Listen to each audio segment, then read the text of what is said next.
there, Clashers, and thanks for stopping by Clash of Clans Gameplay. I'm Brian with 49er War Clan, bringing you episode number 2 in our high-level trophy pushing series.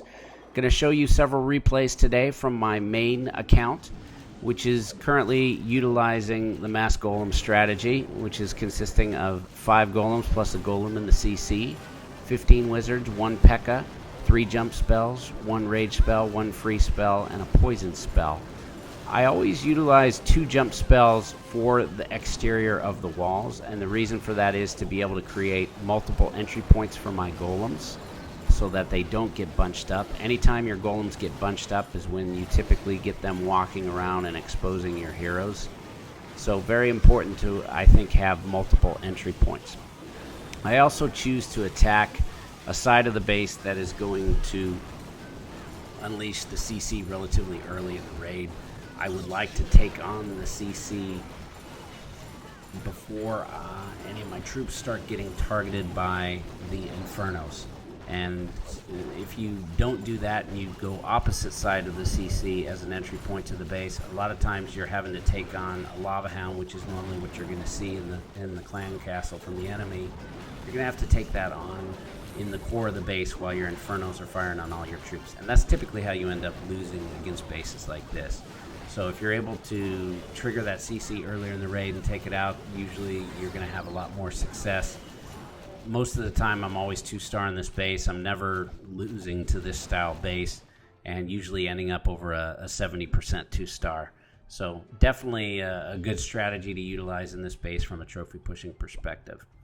So this next base is an even more common base to see in high-level Titan League play, and it's one of the open style bases. And I would say I see this base probably 20% of the time of the bases I'm attacking. And I think from a defensive perspective, the thought process in building this base would be to fire everything in the middle, but also create a bit of confusion on those exterior for jump spells. And I think one of the things I hope you take from this video is understanding the range of the jump spell to know how far of a space that you can cover. And the way that I think about that is that a jump spell can cover walls that are outside of the size of an army camp. If you have one more space in an army camp, then you're not going to be able to cover it with a jump spell for 2 walls. But if it's the same level as the army camp like it is here, you can utilize the 2 jump spells for your 2 entry points.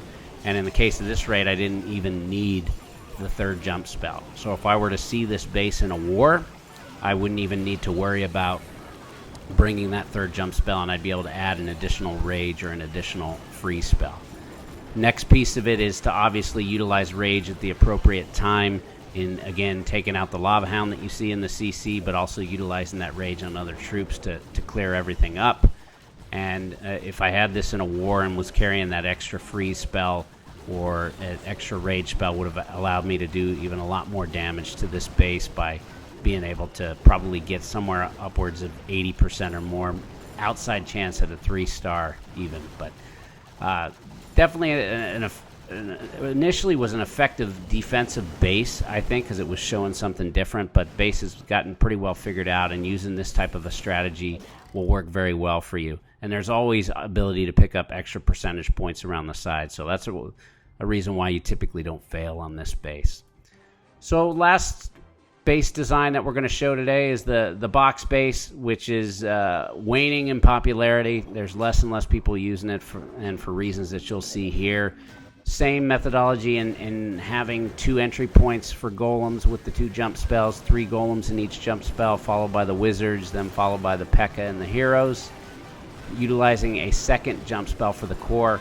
And again, the reason for the 2 jump spells on the outside is for pathing purposes and being able to get your golems to destroy the defenses and at least send 2 to 3 of the golems towards the core. So now once those defenses are cleared outside of the 2 jump spells, you're going to get 3 golems that go to the middle, 1 golem that goes to the right, and then 2 golems that go to the left, which is typically how this happens when I attack this box style base, and is ideal. Next piece of it was taking a look at the free spell. And I actually dropped the free spell on the single Inferno and the important thing from there is to consider the timing of when that free spell is going to expire. And what I utilize that for is for appropriate rage of the king. So just before the free spell expires, I rage the king, no matter what his health is. Putting him on a rage is going to spawn those additional barbarians, and then they'll get out in front of the king to where the single target inferno starts targeting those barbarians as opposed to the king himself. And that was a key aspect to this raid, and what really enabled me to keep the king alive longer, get the rest of the core defenses down, and keep the queen healthy and going through. And that was surely the difference in this raid being a 2-star raid versus what it ends up being, which is a 3-star raid. So hopefully this strategy is helpful to you in seeing how to attack some of these common base designs. But make sure to like, comment, subscribe, and until next time, clash on.